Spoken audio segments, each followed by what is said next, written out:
jo, když máme 1500 strategií. Takže na tomhle taky pracujeme paralelně, ale to není teď debata na ten kariérní řád, tak doufám, že takto. A jinak ještě musím trošku to odlehčit, protože vlastně vidíte, že oba dva kolegové jsou učitelé a je to zajímavé, že mezi politiky i v médiích je hodně učitelů a učitelek, tak já je vždycky zlobím a říkám, že nám musí teď pomoct spravit školství, protože jinak bude akce návrat a všichni budou před tabuli učit.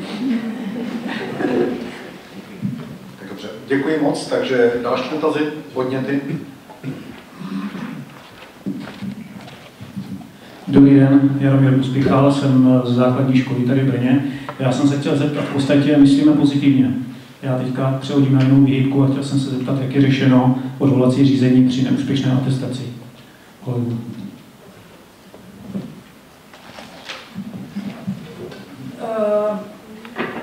Námitkové řízení tam je, teda odvolací řízení jako takové tam není. My pracujeme něco jako kvazi správní řád, aby se tím příliš nezatěžovali.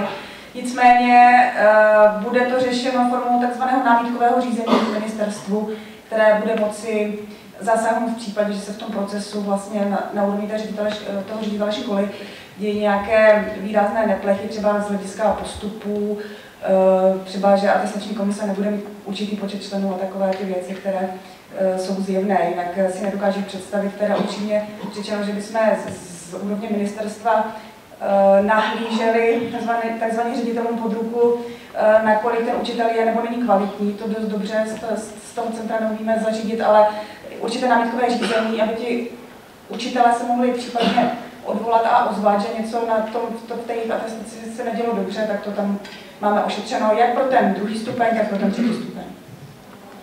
No, já to ještě doplním tak trochu poselským rozumem. Takže námitky, co budou znamenat. Tam, kde to bude zjevné, tak samozřejmě ministerstvo dokáže zasáhnout hned. Co se týká obsahu, protože tam nikdo z ministerstva nebude, tak těžko to je tvrzení proti tvrzení. Teď jako když se bavíme o tom, co se bude ověřovat. Takže tam vlastně si musíte představit, že buď to bude tak zjevné, že došlo k pochybení, že zase dojde tady k nápravě přímo ze strany ministerstva, anebo to zjevné nebude, a potom vlastně bohužel tady jedinou možností je opakování atestačního řízení a z hlediska ministerských kompetencí, to se týká vlastně veškerých kompetencí, které ministerstvo má, tak samozřejmě kontrola. To znamená, že zaměřit se už na to vlastně na konkrétní třeba opakování stížností ze strany učitelů, učitelek v rámci třeba dané školy a zaměřit se tady na to i v rámci jakoby kontrolní činnosti a třeba přítomnosti toho ministerstva prostřednictvím kontrolního pracovníka. Nic jiného bohužel nevymyslíme. Jinak obecně to asi všichni chápete, že hodnocení jakékoliv profese kvalitativně je vždycky obrovský problém. Je to vždycky problém a to, že samozřejmě to bude ze začátku složité, jak nasadit si jakoby ty procesy, aby to bylo spravedlivé, protože chceme, aby to bylo spravedlivé hodnocení, tak to určitě bude nějaká cesta k tomu. Dobře, děkuji. Další.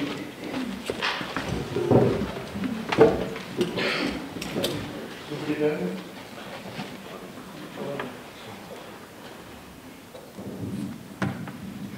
Dobrý den, Řezníček, základní škola Rosice.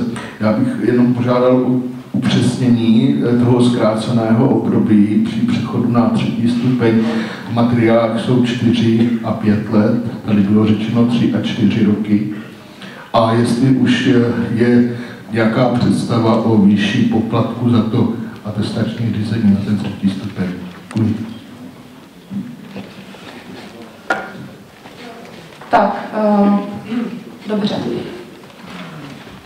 1.9.2017, když nabude úspěšně účinnosti kariérní řád, tak ti kolegové, kteří mají delší praxi než 15 let, tak se ta 7letá lhůta zkrátí o 3 roky. To znamená, už za 4 roky budou moct vstoupit do atestačního řízení stupně 3.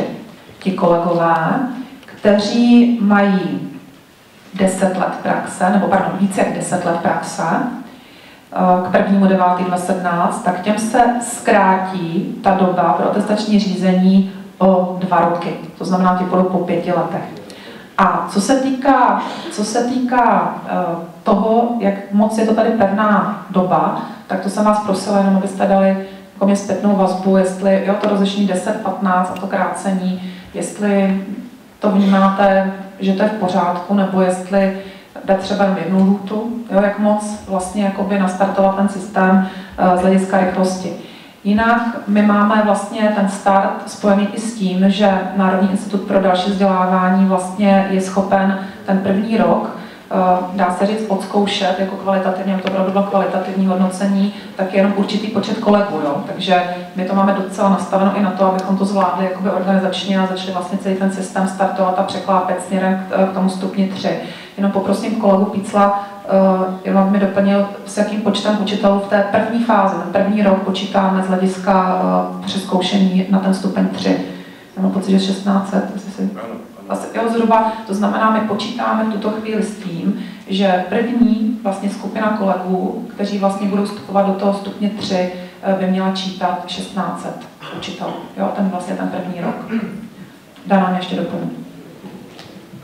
Já jsem jenom chtěla doplnit s tím prvním krácením, to znamená pro ty učitele, kteří jsou déle v systému než 15 let, kteří déle učí než 15 let, takže se to krátí o ty 3 roky, tak to je právě na konci dupavováno tak, že my vlastně kvůli tomu, abychom mohli ověřit v rámci toho evropského projektu IMCA, potom jakým způsobem se to má zkoušet ty atestace a tak dále, tak my vlastně plánujeme, že ten kariérní stupeň 3 odstartujeme až vlastně za 4 roky. To znamená, to přechodné období je zde nastaveno tak, aby hned jak odstartujeme to přechodné období, aby se ti zasloužilejší z kolegů, z vás, tam ti co mají tu praxi dostatečnou těch 15 let, aby se tam právě mohli již rovnou přihlásit.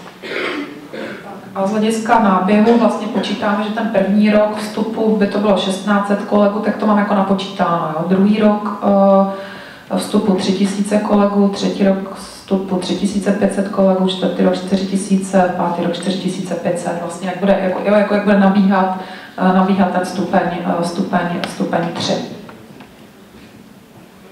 Možná ještě k tomu poplatku, ono je to, řekla bych zatím, je to součástí vyhlášky týkající se atestačního řízení, nicméně ta atestace pro ten druhý kariérní stupeň, to znamená mezi prvním a druhým, by byla samozřejmě zadarmo, s tím, že ta atestace druhá, to znamená k postupu do toho 3. kariérního stupně, tak tam počítáme s 500.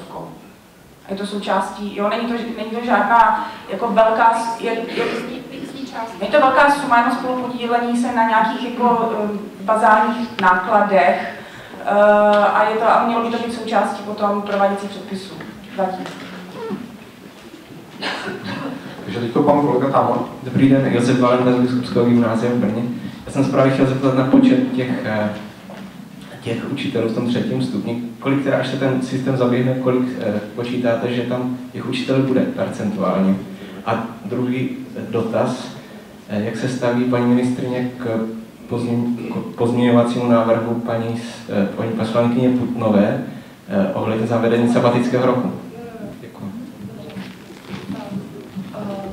Tak, ta první otázka, cílový stav, jako je zhruba 45 000 učitelů, což znamená 30%. Osobně si myslím, že ve stupni 3, jo, až naběhneme jakoby na plné období. Osobně si myslím, že víc, vážení kolegové, vážené kolegyně, ačkoliv všem přeju to nejlepší, by to být nemělo.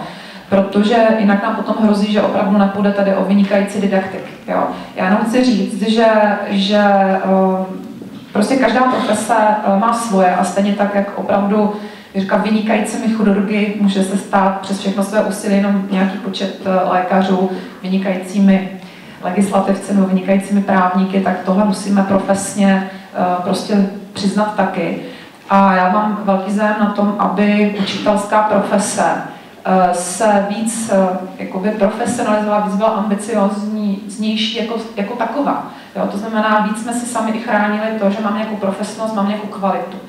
A 30% si myslím, že je jakoby procentuální podíl, který dokáže jednak nastartovat ten systém, jednak motivovat, jednak zajistit potom to sdílení té didaktické kompetence. Takže osobně si myslím, že rozhodně by neměl převýšit tento podíl, ten počet. Potom bychom si trošku lhali asi do kapsy. Jo, bychom se lhali do kapsy. A ta druhá věc, ano, sabbatical. Já samozřejmě podporuji tento pozměňovací návrh. Pan předseda, jak tedy školského výboru Senátu, tak pan místopředseda školského výboru sněmovny mohou potvrdit, že vlastně diskutujeme dlouhou dobu s poslanci i senátory. Možná bych ještě chtěla říct, že kariérní řád má podporu napříč politickým spektrem, což já pokládám za cenou věc a myslím si, že je hodně důležité teď se shodnout zejména na tom, co poslance a senátory nejvíc trápí, to znamená, chtějí mít jasné odpovědi na administrativní náročnost, jasné odpovědi na to, že máme zajištěno financování v rozpočtu a jasné odpovědi na standard učitele, ale myslím si, že všechny ty tři podmínky, úkoly ze strany zákonodárců splníme. Sabatikl podporuju, proč není v zákoně jednoduchá odpověď z důvodu rozpočtových nákladů. A samozřejmě rozhoduje parlament. To znamená, já podporuji tento návrh, pokud ho podpoří parlament, vláda bude muset zajistit financování. Zase možná nějaká zpětná vazba od vás. My v tuto chvíli pracovně počítáme s tím, že bychom podporovali ten návrh v režimu po 15leté praxi 6 měsíců. Jo? Takhle v tuto chvíli to máme připraveno. Samozřejmě zase jsem konfrontována s tím, že kolegové, kolegyně říkají jako dřív, že by bylo dobré jako dřív už být nějakou tak ano, pan kolega říká po roce. Tady je potřeba říct, že já se snažím, aby každá generační skupina učitelů v rámci kariérního řádu prostě měla z toho kariérního řádu jako buď to hned jakoby něco lepšího, že to nějak pocítí, že se nějak mění ta podpora jejich profese, anebo aby věděli tady, prostě, co se stane k nějakému okamžiku a my chceme samozřejmě, aby k tomu okamžiku dospěli samozřejmě postupně všichni kolegové, aby neodcházeli z profese. Takže takhle tomu musíme trošku pragmaticky přistoupit, ale sabatikl podporuji. Dobrý den, Kříž základní škola Sirotková, já vás zdravím. A chtěl jsem se zeptat, vy jste mě na první otázku mou trošku odpověděla, ohledně té podpory politické reprezentace, protože víme, že na podzim se blíží volby a když slyším vyjádření některých vašich kolegů z parlamentu, například z ODS, tak musíte nám připustit, že učitelská veřejnost už je trošku skeptická vůči politickým slibům, ale dobře, budu vám tedy ještě znovu věřit. A druhá věc, chtěl jsem se zeptat, pro mě zatím to atestační řízení v tom 3. kariérním stupni je taková poměrně neuchopitelná záležitost, jestli byste to mohla nějak zkonkretizovat. Tam se mluví vlastně o portfoliu a tak dále. Abych třeba si dokázal představu v tom, co už v rámci portfolia, ano, v 3. kariérním stupni, co naopak ještě ne. A jakým způsobem se řeší situace, pokud tedy může nastat, že třeba to 3. atestační řízení bude třeba neúspěšné, jestli k tomu vůbec může dojít, pokud by tam mělo být nějaké vedení a konzultace, všiml jsem si těch 4 hospitací od školního inspektora, takže kdybyste to mohla trošku konkretizovat. Děkuji. K té první otázce, samozřejmě politiky je potřeba neustále sledovat, takže od toho vás nebudu odrazovat, jestli plní své sliby, ale co se týká školských výborů, sněmovny i senátu a v případě sněmovny mi to, že pan kolega Mihola potvrdí, všechny školské věci se hlasují na výboru jednomyslně. Jsou to výjimky, jako celkově jako zákony, ne pozměňovací návrhy, ale celkově zákony. Takže já se domnívám, že ta shoda tam je, to, co se samozřejmě potom vždycky třeba děje na plénu, nebo co se děje v tom politickém veřejném prostoru, to je samozřejmě poplatné politice, ale podstatné je, abychom se my na té pracovní úrovni dokázali shodnout, abych viděla, že tam je silná shoda poslanců a senátorů školských výborů, protože z toho se dá potom usazovat ta stabilita